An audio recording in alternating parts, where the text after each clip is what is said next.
In this Customs Consulting Do-It-Yourself video, we'll discover the key differences between a non-bonded and bonded U.S. highway carrier and how they affect the release of U.S.-bound shipments. The primary distinctions between a non-bonded and a bonded U.S. highway carrier lie in the location where the U.S.-bound shipments can be released. A non-bonded carrier is obligated to release all shipments at the first port of entry in the United States. On the other hand, a bonded carrier possesses a license that enables them to transport freight through or across the United States, without having to pay duties, taxes, or fees on those goods during that specific segment of their transportation. Additionally, bonded carriers must post financial security to the U.S. Customs and Border Protection. The privileges of bonded carriers can include transiting through the United States or Canada. Bonded carriers can utilize the United States as a transit corridor.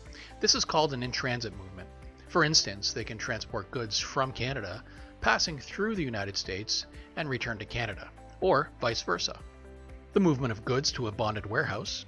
Bonded carriers are authorized to transport goods inland and deposit them in a bonded warehouse. This arrangement allows for the temporary storage of goods without the immediate payment of duties and taxes. Bonded U.S. highway carriers can also transport bonded shipments to and from bonded locations domestically, such as in cases where bonded shipment needs to move from one warehouse to another within the continental United States. Participation in Trusted Trader Programs. Bonded carriers have the option to apply for Trusted Trader Programs like the Customs Trade Partnership Against Terrorism, CTPAT for short, and the Free and Secure Trade Program, FAST for short. These programs offer benefits and expedited processing to carriers that meet specific security criteria and adhere to stringent supply chain security standards.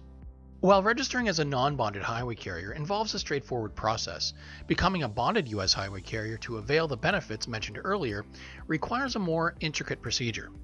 If you're interested in learning all about becoming a bonded carrier and learning how to register to become one, you can click the link in the description below. As previously mentioned, non-bonded highway carriers have certain limitations.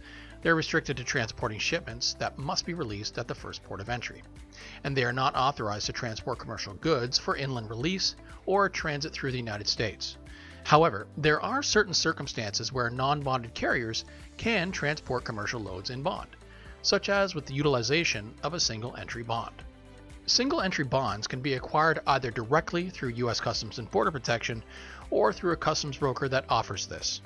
These bonds grant authorization for a single entry by posting security with U.S. Customs and Border Protection, either in the form of cash or a certified check.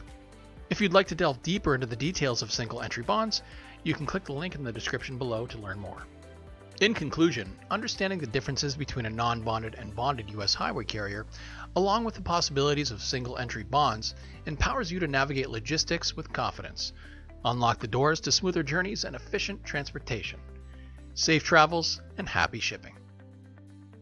Hi, I hope you enjoyed this video and found it helpful. If you'd like to watch more videos like this, check out these videos here or subscribe below. If you're not already signed up to Border Connect, you can sign up today for a free 45-day trial using special promo code EASY45.